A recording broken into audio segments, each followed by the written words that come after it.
Hey guys, welcome to my channel. My name is Don, and today I'm going over the Dolphins' victory over the Detroit Lions, 31-27. Another exciting comeback for Dolphin fans. And let's take a quick look at the numbers here, guys. Dolphins had 476 total yards. Lions had 393. Rushing yards, Lions 82, Dolphins 107.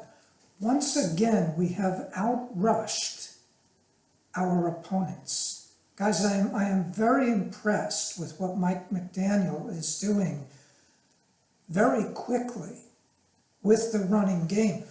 With the offensive line that we have, you've really got to give a ton of credit to what Mike McDaniel is doing, what our offensive line coach is doing. Guys, I talked about how he's been coaching these guys up. We didn't run the ball all that much, but when we did, we were effective. For the entire first half, we found ourselves behind it, and behind by a lot, but we quickly came back. Why? Because we were throwing the ball and throwing it deep. But to keep them honest, we occasionally ran the ball, and again, Raheem Mostert is getting these chunks of yardage. 6 yards, 8 yards, 12 yards. It's keeping the linebackers in, and that's allowing Tua to hit Tyreek Hill and Jalen Waddle and Mike Gesicki deep. So guys, what's happening on offense is working. Yards per play, Lions 6.9, Dolphins 7.4. We're getting larger chunks of yardage on every play. Penalties, 7 penalties for 55 yards, and a lot of these penalties, guys, as you saw, were very key. The Dolphins do seem to be a rather undisciplined team when it comes to penalties, and I believe Mike McDaniel is going to get this under control. The very first play of the game, on defense, our linebacker makes a great hit, but what does he do? He stands over the guy and starts taunting him right in front of the ref. So instead of it being a 10-yard gain, it's a 25-yard gain on the very first play. And the Lions went on to score a touchdown on that drive. Again, I believe Mike McDaniel is going to get this under control. The sack production on our defense, guys, this needs to improve. That first half, watching our defense during the first half of that game was very discouraging. I believe the Lions scored every time they had the ball. I think they scored 5 times. I think it was 3 touchdowns and 2 field goals. But they moved the ball at will during that first half. And that was very discouraging. Our offense kept us in the game. At the end of the first half, the score was Lions 27, Dolphins 17. So we were in the game, and we got the ball to start the second half, and what did we do? We scored a touchdown, okay? And then we scored another touchdown and shut them out on defense. The Lions scored nothing in the second half. I'm giving a lot of that credit to our offense for holding on to the ball, okay? Yes, our defense stopped them in the second half, but we only sacked them 1 time. Josh Boyer is going to have to make more adjustments.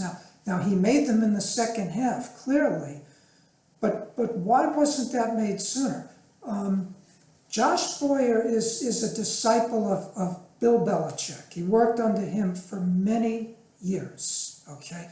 I have heard Bill Belichick say, you cannot wait until halftime to make your adjustments. It's too late. If you ever watch Bill Belichick, he's taking notes early in the game. Bill Belichick will start making adjustments in the first quarter, and I think Josh Boyer is going to have to start doing that. You're going to have to make those adjustments sooner. okay? What Bill Belichick tends to do is when he sees the theme from the other team, what they're doing, he starts realizing, okay, they're running heavy, okay? Or they're throwing the ball on almost every play. And he starts making adjustments as he needs to, okay? And I would like to see Josh Boyer starting to do that, guys, because I'm seeing a lot of inconsistencies. Yes, that second half was wonderful, shutting them out. But I want to see more of that New England style aggressive defense throughout the game. Because, guys, the Dolphins have a very talented defense. I do not think the problem is that, we need a whole lot more personnel on the Dolphins defense. I'm not buying that. We've got strong guys on the defensive line. We've got a good linebacking core. Secondary, we've got some very skilled players. Javon Holland and Xavier Howard. Yes, some guys are injured, but guys, that's part of football. We have solid personnel on the defense. So I'm looking for Josh Boyer to go back to his roots under Bill Belichick and not wait till the second half. But guys, this is encouraging when you see, look, the Lions may be 1-6 now that the Dolphins beat them, but they are not that bad of a team at all. The Lions can come out and look like a playoff team against a lot of teams, guys, okay? They have a lot of weapons on the offense, and they showed that in the first half. They've lost a lot of close games, but it was encouraging to see the way the Dolphins came back so quick. Just when it looked like the Lions are ready to break away, the Dolphins come right back. Tua really looked solid. Not only did he not throw any interceptions in this game, guys, but he did not throw any passes that I believe should have been picked off. Now, the last week, he threw 4 passes that should have been picked off, okay? I didn't see any like that. Tua was really solid. And again, we have to look at Tua and we have to say, look, this guy has had it rough early in his career. Every year under Brian Flores would fire the offensive coordinator and bring in someone new, which means the next year Tua would have to learn an entirely new offensive system. Guys, that is really rough on a young quarterback, okay? So, as a matter of fact, I remember hearing Bob Greasy many years ago talk about how the second year is so much better for a quarterback when he's in the same system now. He had that first year to break in. Now that second year is so much better for the quarterback. Tua has yet to experience that yet. Here Mike McDaniel comes in and brings in a great system, but Tua is still learning this system, guys, and look how good he's doing. Guys, next year, hopefully we still have the same offensive coordinator, and I believe we will, okay? And for the first time in his career, Tua will be in his second year in the same system.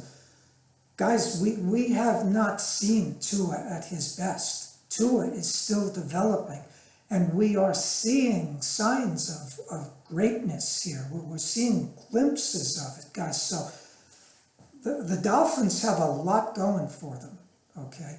And even in a game like against the Lions, where that first half the defense looked so terrible, we made the adjustments and completely shut them down in the second half. The Lions scored 0 points in the second half. So we got a game coming up against Chicago. Chicago beat the Patriots, I think it was 33-14 just a few weeks ago. So, guys, Chicago could be tough. This is going to be another tough game. But but we're developing every week. We're doing what it takes. And Tyreek Hill is doing everything and more that we hoped from him. This guy is on a record-setting pace. So him and Jalen Waddle, it just seems game after game. Tyreek Hill had like 188 yards, I think, receiving. Jalen Waddle was over 100 yards again. This is exciting. The Dolphins get behind, and you know that usually is not going to last long. And we may start seeing some games, guys, where we may start blowing out the other team. Anyone who plays the Dolphins, you better bring your A game. You better be ready to score points. If you enjoyed this video, I hope you click on the like icon. Send me your comments and subscribe to my channel. I'll see you guys next time.